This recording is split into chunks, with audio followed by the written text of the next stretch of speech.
एक लड़की अपने साइकोलॉजिस्ट के प्यार में पड़ती है। जब ये दोनों एक दूसरे के साथ रहने लग जाते हैं तब उसे साइकोलॉजिस्ट के बारे में अजीब अजीब चीजें पता चलती है।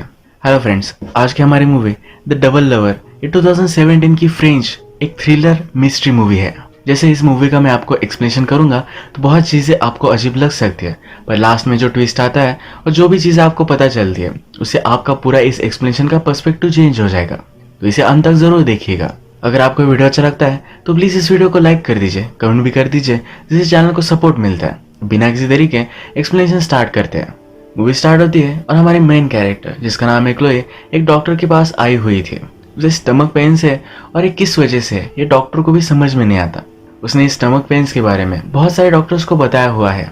ये डॉक्टर अब उसे कहती है कि तुम्हारा साइकोलॉजिकल प्रॉब्लम होगा, तुम्हें किसी साइकेट्रिस्ट के पास जाना चाहिए। उसके बाद Chloe as per doctor suggestion Louis के पास जाने वाली है। वो लुइस के पास गई और लुइस कुछ भी बात नहीं कर रहा था, तो क्लोए खुद अपनी बात स्टार्ट करती है। अपने स्टमक पेन के बारे में वो सब कुछ उसे बताती है। वो 25 ईयर्स की है, अपनी कैट के साथ रहती है। आजकल वो जॉबलेस है, पर एज अ मॉडल उसने बहुत सारे पैसे कमाए हुए थे, तो उसे ज्यादा वरी करने की जरूरत नहीं है। उसके कुछ लव अफेयर्स थे और अब ज्यादा कुछ सीरियस उसके लाइफ में नहीं है। ये सब उसकी बात हुई और फर्स्ट सेशन उसका खत्म हुआ। नेक्स्ट सेशन में क्लोए अपने ड्रीम के बारे में बता रही थी। उसमें वो कहती है कि मेरे ड्रीम में तुम मुझे दिखे थे। उसमें वो प्रेग्नेंट थी और उसका स्टमक बहुत ही हर्ट कर रहा था। उसने इमेजिन किया था कि वो लुइस के साथ इंटीमेट हो रही है। अगले सेशन में बात करती है कि जब मैं छोटी थी तो मैं खुद कितनी ब्यूटीफुल हो ये दिखाना मुझे अच्छा लगता था। तो अपनी ब्यूटी सबको दिखाना चाहती थी, पर उसे कोई टच करे उसे कभी भी अच्छा नहीं लगा। वो विश करती है कि उसकी कोई सिस्टर होती जो इस वर्ल्ड से उसे प्रोटेक्ट करती। अगले सेशन में कहती है कि उसकी मदर ने कभी भी उससे प्यार नहीं किया। क्लोए एक मिस्टेक थी। क्लोए के फादर का नाम भी उसकी मदर को पता नहीं है। क्लोए हमेशा अपने ग्रैंडफादर और ग्रैंडमदर के साथ ही रही थी। इन दोनों ने मिलकर अब फिगर आउट कर लिया है। क्लोए को नहीं लगता कि उसकी मदर उसे प्यार करती है, इसी वजह से उसे स्टमक पेन्स आते हैं। अब थोड़े दिन गुजर जाते हैं और क्लोए को एक आर्ट गैलरी में जॉब मिल जाता है। इस जॉब में वो खुश है और उसके स्टमक पेन्स भी अब गायब हो चुके हैं। वो लुइस को थैंक यू कहती है। नेक्स्ट टाइम जब वे मिलते हैं तो लुइस उसे कहता है कि अब मैं तुम्हारा ट्रीटमेंट नहीं कर सकता। लुइस को क्लोए के प्रति कुछ फीलिंग्स आना स्टार्ट हो गया है। इस फीलिंग्स की वजह से उसकी ट्रीटमेंट उसे करना ये सही नहीं लगता। लुइस उसे कहता है किसी और को मैं तुम्हें रेफर करूंगा। क्लोए उसके फिर पास आई और इन दोनों ने एक दूसरे को किस कर लिया। इसके बाद और भी टाइम गुजर चुका है। क्लोए अब अपने नए घर में शिफ्ट हो रही है और वो भी लुइस के साथ। अब ये दोनों एक लिव इन रिलेशनशिप में हैं। घर में जब वो शिफ्ट कर रही थी तभी उसके एक नेबर उसे मिलती है जिसका नाम है रोजे।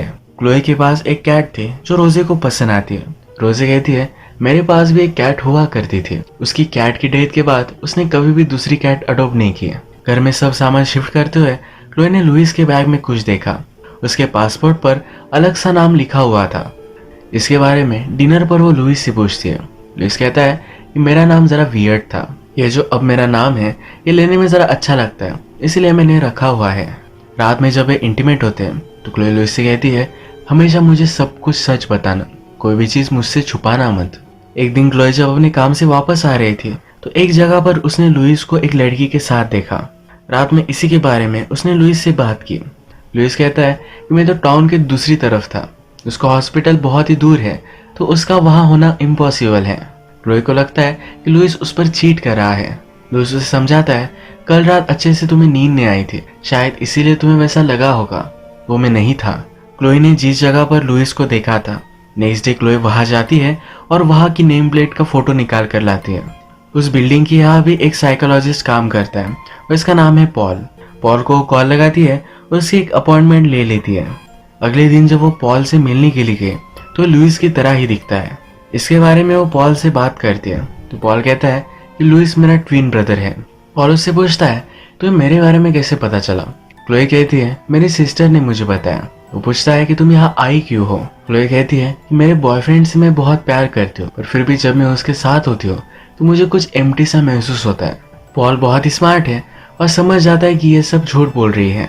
उसे कहता है कि जब तुम मुझे सच बोलोगी तब हम इस थेरेपी को कंटिन्यू कर सकते हैं, मैं तुम्हें क्योर कर सकता हूँ। उसे मालूम है कि क्लोए की कोई भी सिस्टर नहीं है। उसे लगता है कि उसकी कोई सिस्टर हो, पर वो अकेली ही थी। क्लोए इस पर चिढ़ गई और वहां से चली गई। क्लोए जरा फ्रस्ट्रेटेड थी कि लुइस ने अपने ब्रदर के बारे में उसे क्यों नहीं बताया। वो उससे पूछती है तुम्हारी फैमिली से मुझे क्यों नहीं मिलवाते। लुइस कहता है कि मेरे पेरेंट्स यूनाइटेड स्टेट्स में हैं, जब वो घर आएंगे तब मैं तुम्हें मिलवा दूंगा। क्लोए का फिर से पेट दुखने लग गया था। लुइस ने नोटिस किया, उसे कहता है कि तुम्हें फिर से साइकोलॉजिस्ट को दिखाना चाहिए। एक दिन क्लोए लुइस से पूछती है, क्या तुम कभी विश नहीं करते तुम्हारा कोई ब्रदर हो? लुइस कहता है कि ऐसा कुछ भी नहीं, मेरा चाइल्डहुड बहुत ही हैप्पी था। ये जो भी सब डायलॉग्स है इस पर आप जरा ध्यान दीजिएगा। मूवी के लास्ट में ये आपको जरा इंसाइट दे सकते हैं। इसके बाद नेक्स्ट सीन में हम देखते हैं क्लोए ने लुइस को सच बताने में मजबूर किया है कि उसने अपना नाम क्यों बदला था। इस बार भी लुइस झूठ ही बोलता है। इस बार लुइस कहता है कि मेरी फादर की एक कंपनी थी, उसने बहुत बड़ा फ्रॉड हो गया था। फादर की कोई भी गलती नहीं थी, पर फिर भी उन्हें सजा भुगतनी पड़ी, इसलिए वो एक नई कंट्री में है।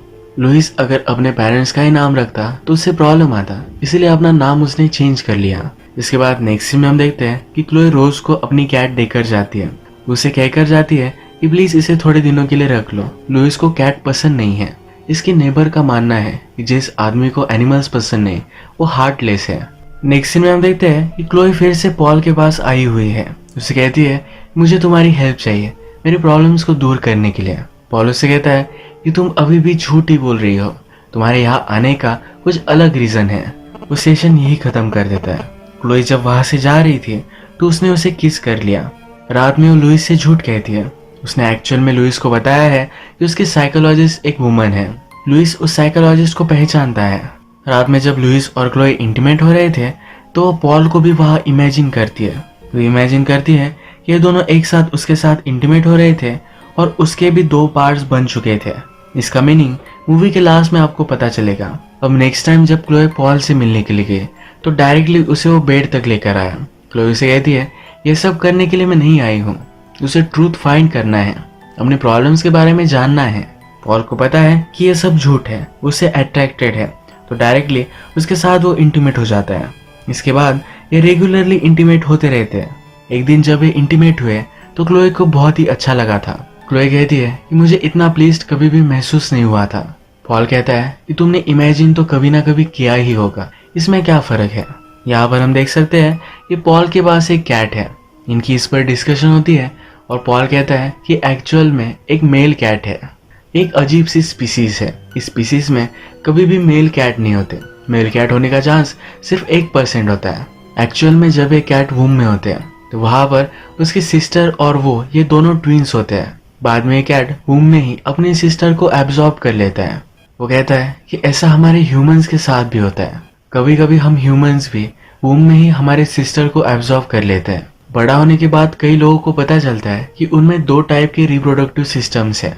पॉल से मिलने के बाद जब क्लोई घर पर आए तो वो उसकी नेबर ने उसकी कैट को लूज कर दिया था। ये नेबर उससे कहती है कि बैल्कनी से बाहर चली गई। क्लोई एक रूम से होकर इस बैल्कनी को देखने के लिए जाती है। जिस रूम में वो है इसी रूम में एक टैक्सीडर्मी की हुई कैट उसे दिखती है। यह कैट उसकी कैट की तरह ही है। देखकर वो डर जाती है। नेबर उसे कहती है कि मेरी बेटी की कैट थी, कि मेरी बेटी की मानसिक हालत अब सही नहीं है, वो 20 साल की थी, तभी से मेंटल हॉस्पिटल में है। रात में एक पार्टी थी जहाँ पर लुइस क्लोए को लेकर आता है। क्लोए एक कलीग से पूछती है क्या लुइस के ब्रदर के बारे में तुम्हें कुछ पता है, पर इस कलीग को उसके बारे में कुछ भी पता नहीं। दूसरे कुछ साइकोलॉजिस्ट से इस बारे में वो बात करती है। उनसे पूछती है कि आपके पास कोई ट्विंस का केस था। इस पर वो कहते हैं ट्विंस के बीच कुछ कनेक्शन हो सकता है। वो कहते हैं एक बार हमारे पास ऐसा केस था, दोनों ट्विंस में कुछ कनेक्शन था, एक को जो महसूस होता था वो एक दूसरे को भी पता चलता था। यही इस पार्टी में लुइस क्लोए के पास आता है, एक लेडी की तरफ पॉइंट करता है और कहता है क्या तुम उसे पहचानती नहीं। क्लोए कहती कि कुछ याद नहीं आ रहा। लुइस कहता है कि वो तुम्हारी साइकोलॉजिस्ट है। क्लोए यहाँ पर बहाना बनाती है। वो कहती है कि मैंने बहुत ज्यादा ड्रिंक कर ली है, इसलिए मैं उसे पहचान नहीं पाई। जब वो घर पर जा रहे थे तो ज्यादा पीने की वजह से क्लोए को उल्टी आ गई। वो गाड़ी से नीचे उतरी पर उसे आगे पॉल दिख रहा था। वहां से वो डर कर भागी और एक जगह पर टकरा कर नीचे गिर गई। लुइस फिर उसे घर लेकर आता है। इसके बाद नेक्स्ट सीन में हम देखते हैं कि क्लोए जब पॉल के साथ इंटीमेट हो रही थी तो पॉल उसे पूछता है तुम्हारा बॉयफ्रेंड और मैं, हम दोनों में से ज्यादा अट्रैक्टिव कौन है। क्लोए कहती है कि मैं डिसाइड नहीं कर पाती, जब मैं तुम्हारे साथ होती हूँ तो उसके बारे में सोचती हूँ और जब उसके साथ तो तुम्हारे बारे में। पॉल कहता है कि क्या वो भी मेरी तरह तुमसे इंटीमेट होता है। यहाँ पर क्लोए को पता चल जाता है पॉल को लुइस के बारे में पता है। वो कहता है कि मेरी तरह मेरा ब्रदर कभी भी तुम्हें क्यूर नहीं कर पाएगा। वो अब क्लोए को सिर्फ अपने लिए चाहता है। वो कहता है कि लुइस हमेशा बहुत ही घटिया ब्रदर था। वो चाहता था कि मैं कभी भी उसकी लाइफ में ना हो। उसने अब वे अचीव कर लिया है। रात में क्लोई लुइस से बात करती है और कहती है कि मैं अब साइकोलॉजिस्ट के पास नहीं जाने वाली। लुइस कहता है तुम्हारा स्टमक पेन अभी भी कंटिन्यू है, तुम्हें हेल्प की जरूरत है, तुम्हें अपने सेशन कंटिन्यू करने चाहिए। क्लोई कहती है कि हमेशा मैं उसके बारे में ही सोचती हूँ, मुझे लगता है कि मुझे सिर्फ तुम्हारे बारे में सोचना चाहिए। लुइस कहता है साइकोलॉजिस्ट के बारे में सोचना ये भी एक अच्छा साइन है, अपनी थेरेपी तुम कंटिन्यू करो, तुम्हें बहुत बेनिफिट मिलेगा। एक दिन क्लोई और पॉल बात कर रहे थे। पॉल क्लोई को कहता है कि मैं लुइस से बड़ा हूँ, हमेशा मैं उससे ताकतवर था, मेरे चांसेस ऑफ सर्वाइवल ये हमेशा उससे अच्छे थे। वो वीक है। कुछ कल्चर्स में जब ट्विंस बॉर्न होते हैं उनमें से जो वीक होता है उसे वो लोग मार डालते हैं। इसके बाद हम देखते हैं कि लुइस क्लोई को डिनर पर लेकर आया हुआ है। क्लोई अब एडमिट करती है कि थेरेपी पे जाना उसके लिए अच्छा था।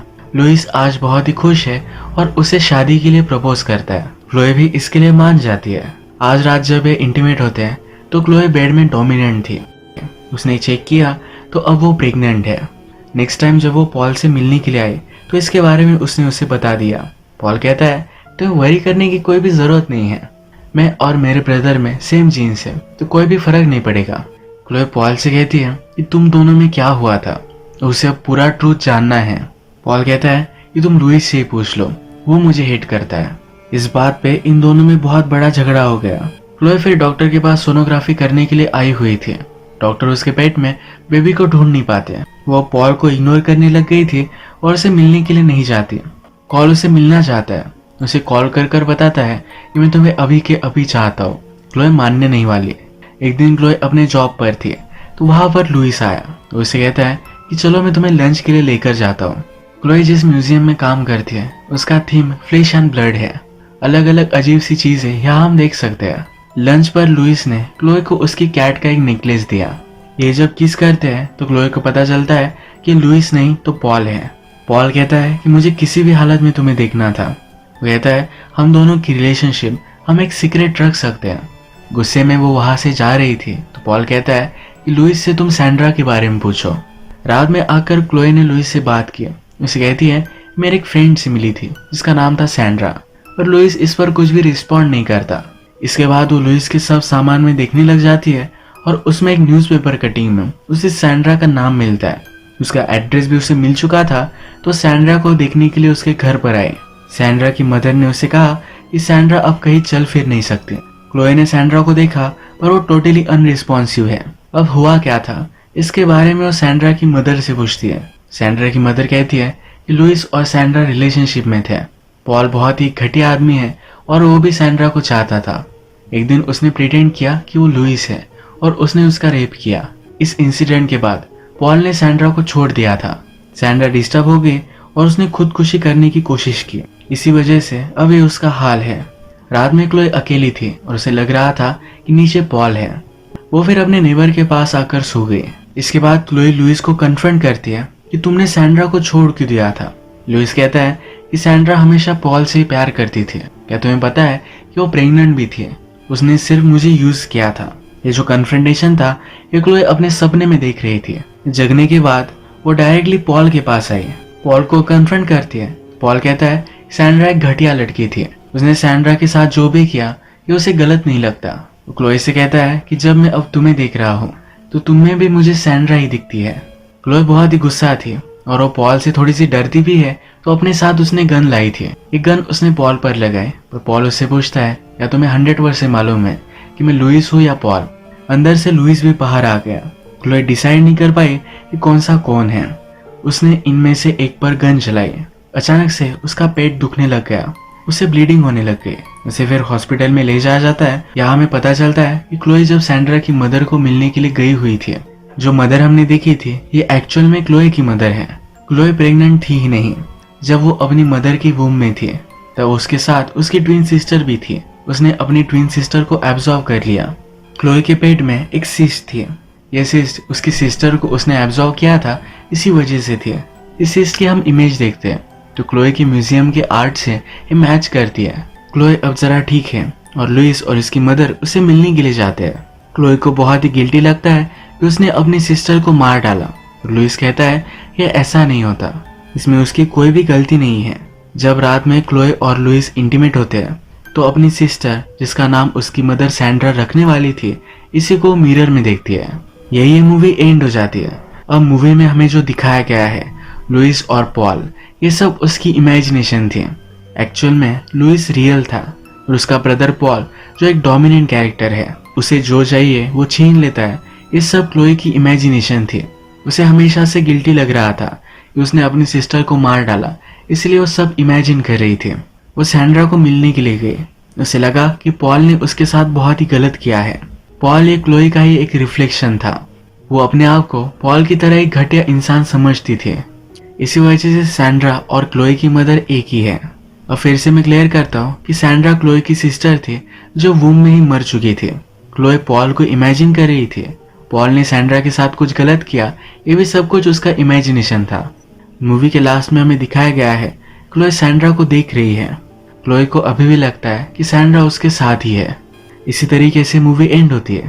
अगर आपको वीडियो अच्छा लगा तो प्लीज़ इस वीडियो को लाइक कर दीजिएगा। मैं बहुत सारी मूवीज़ लेकर आता रहता हूँ, तो प्लीज़ इस चैनल को सब्सक्राइब कर दीजिए और बेल नोटिफिकेशन आइकन दबाना मत भूलिएगा। हम फिर से मिलेंगे और एक नई मूवी के साथ। तब तक के लिए थैंक यू और आप अपने आप का ख्याल रखिए।